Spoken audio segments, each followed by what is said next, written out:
So we've thought about the why of your event. We've thought about who your main audience is and how you will communicate to them about attending. Now we need to get into the meat of planning your event. And the first part now is determining when the event should take place and how long it should last. Now, event producers who are familiar with the cadence of an in-person physical event are often curious and ask us whether there are similar optimal times and durations for online events. There's no exact science in answering this question. However, there are some guiding principles which must be considered. In-person events will often require an attendee to take time out from their usual schedule. It might include travel and booking accommodation, and if this is the case for a significant portion of your audience, then it's often wise to make the hassle involved in travel and staying away from home worth it. You, as the event producer, must be concerned with the creation of space in the event, time for networking and meeting, as well as determining the potential for curated moments in plenary sessions which unite the messaging and can mobilize your entire audience. Now, hybrid events, online and in person, typically have the same considerations as in-person events, as it mirrors the in-person event experience. Now, it often comes as a surprise to first-time hybrid event producers that the people attending the online portion of the event are actually physically present at the event. They may have other commitments, or they may be in a hotel room, and they don't want to miss out on certain parts of the event. It may be that they missed a plenary session because of an offline meeting, and they are catching up with the flow of the event. The bottom line with hybrid events is that you should simply mirror the in-person schedule. Exclusively online events may be treated slightly differently.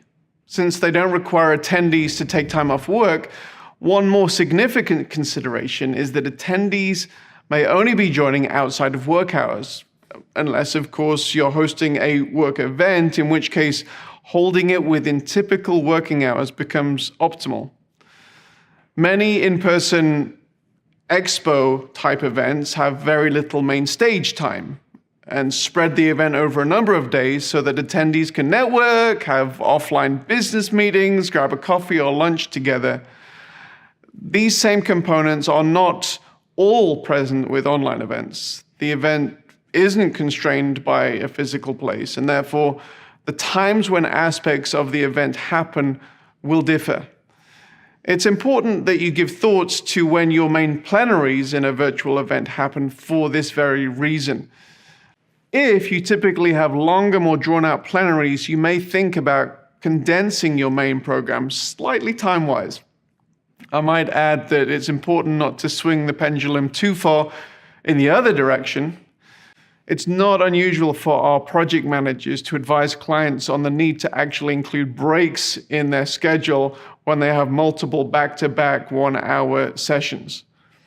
In addition, while you can't grab lunch with someone online, there are still numerous networking tools that should be factored in your event. Maybe give thought to how your event can be more than a simple one-way broadcast. The question remains, when should you schedule certain components within maybe a multi-day event? Now, there are no hard and fast rules. You know your audience, and we can have constructive conversation about that. But we typically see a few general rules that are different than in person. We often see spikes at the beginning of an online event in a much greater way than we would in an in-person, where people may arrive late. And then, as with in-person event, we will see spikes when top bill presenters, music acts, or VIPs are on stage. And so hopefully that's helpful as you start planning and thinking about the timing and the duration of your event. So that's pretty much all there is for this section. So let's go through our checklist.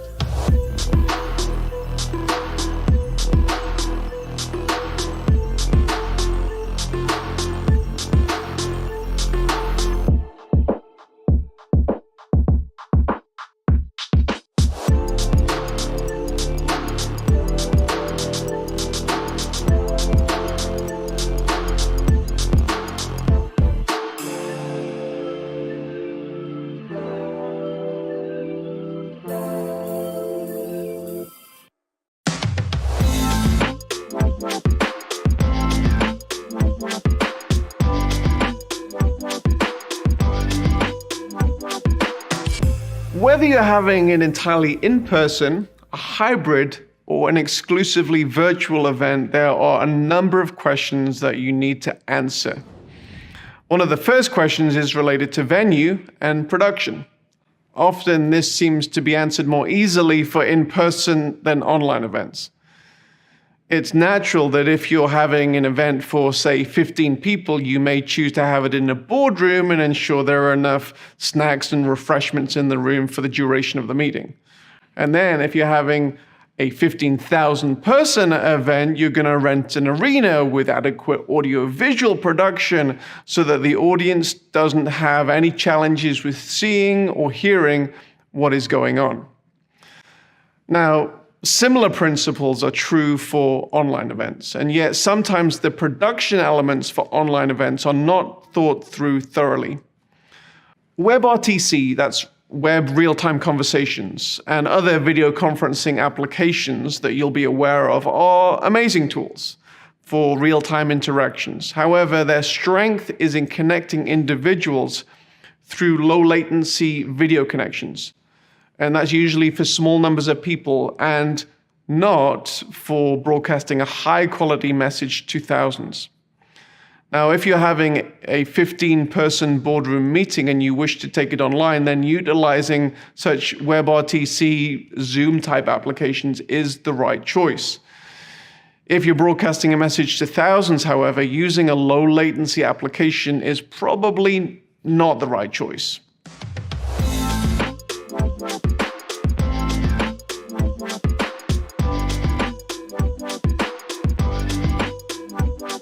Now, the first answer to this question is production value. If an individual is invited to present a TED Talk type presentation, there will often be nerves involved. The individual has to get the presentation just right.